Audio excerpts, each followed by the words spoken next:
हमारे बीच में उपस्थित वर्ल्ड ब्रदरहुड ऑर्गेनाइजेशन के प्रेसिडेंट आदरणीय श्री कपिल शर्मा जी,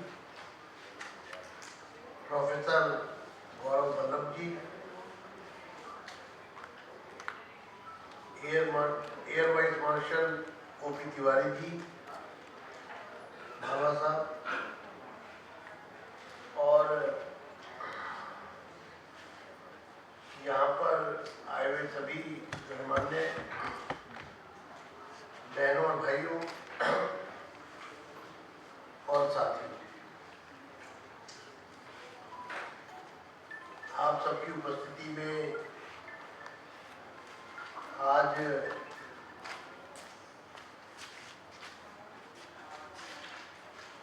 इस अवसर पर 25 वर्षों में वर्ल्ड ब्रदरहुड ऑर्गेनाइजेशन ने क्या पाया और अगले 25 वर्ष में क्या हमको करना है, उसका एक एजेंडा आपके समक्ष अध्यक्ष जी द्वारा रखा गया है। और 11 सितंबर की जो बात की गई है, स्वामी विवेकानंद जी के 132वें वर्ष हो जाएंगे शिकागो में जो उन्होंने संबोधित किया था, और ब्रदरहुड को का एक संदेश पूरी दुनिया में स्थापित हुआ।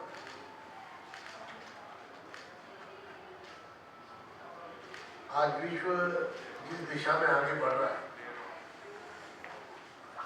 भारत का जो संदेश है वसुधैव कुटुंबकम,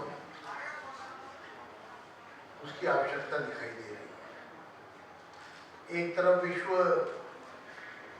बड़ी बड़ी चुनौतियों से घिरा हुआ है और वो चुनौती किसी एक देश के लिए नहीं है, वो पूरी दुनिया के लिए ग्लोब के सामने वो चुनौती है। पर्यावरण के विषय में अगर हम बात करें, आज क्रेडिट कार्बन की बात जब होती है तो उसके लिए बड़े बड़े उसको प्रमोट करने के लिए बड़ी बड़ी योजनाएं दुनिया के देशों के सामने आ रही हैं और विकसित और विकासशील देशों के बीच की जो खाई है उसको भरने के लिए दुनिया के बड़े देश हाथ आगे बढ़ाते हैं, सिर्फ इसलिए कि ये ग्लोब सुरक्षित रहे। पानी की समस्या किसी एक देश के लिए आज हो सकती है, लेकिन आने वाले कल में अगर तीसरा विश्व युद्ध पानी पर हो जाए तो इसकी भी अपेक्षा लोग करते हैं कि ऐसा भी हो सकता है।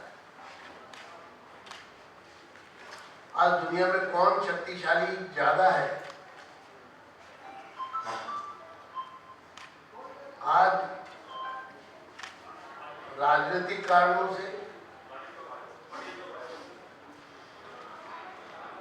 धार्मिक कारणों से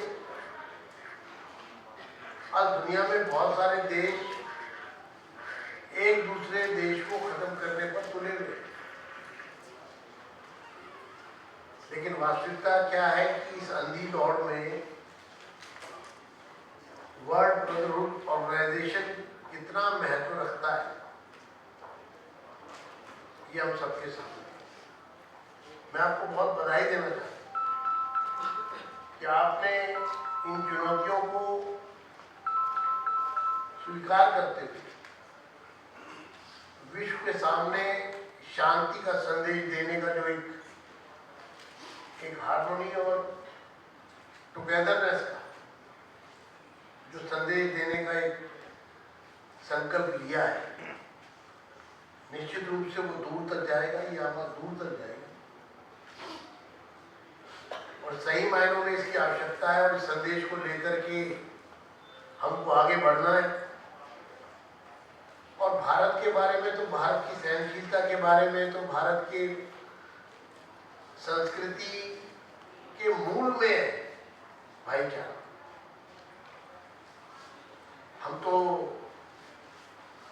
हमने तो दुनिया के सामने ऐसे ऐसे उदाहरण पेश किए अपनी सहनशीलता के, जिनको दुनिया भी लोहा मानती है। उसका कारण है हमारी संस्कृति, हमारी विरासत। जब 1947 में पार्टीशन हुआ है तो भारत आज कहाँ खड़ा है? और जो लोग पार्टीशन के जिम्मेदार हैं, जिन्होंने देश का बंटवारा किया, वो देश कहाँ खड़े हैं?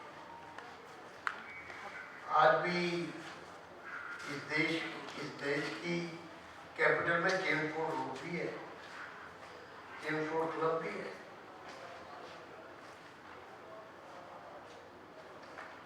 तो हमने तो इतिहास को हमेशा स्वीकारा है, परिस्थितियों को समझा है और उन परिस्थितियों को समझकर उसके अनुसार अपनी सहन शक्ति का उदाहरण पेश किया है। अगर इस दुनिया को एक करने की शक्ति किसी देश में है,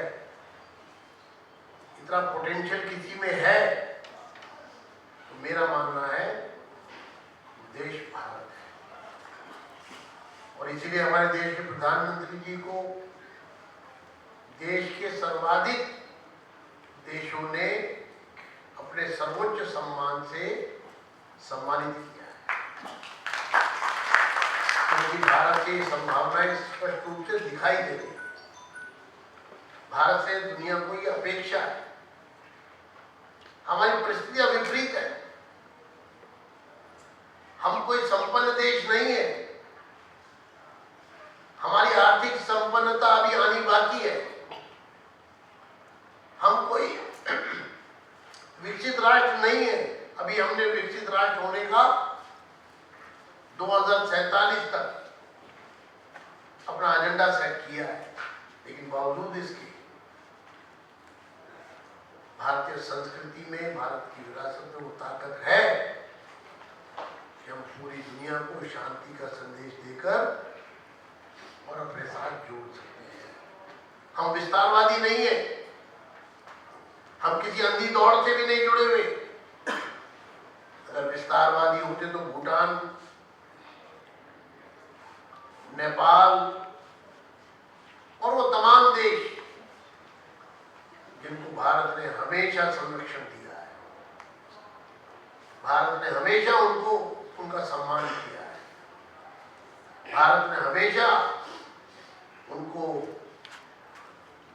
अपनी तहरीर से कि आप पहले आप से नवाजा है। लेकिन हमारे पड़ोस में कुछ ऐसे देश भी हैं जो षड्यंत्र कर रहे हैं, विस्तारवादी हैं, षड्यंत्रकारी हैं, मानवता के विरोधी हैं, मानवता के दुश्मन हैं। उनको भी हम सहन शक्ति से अपनी शांति बनाए रखने की हमेशा प्रयास करें।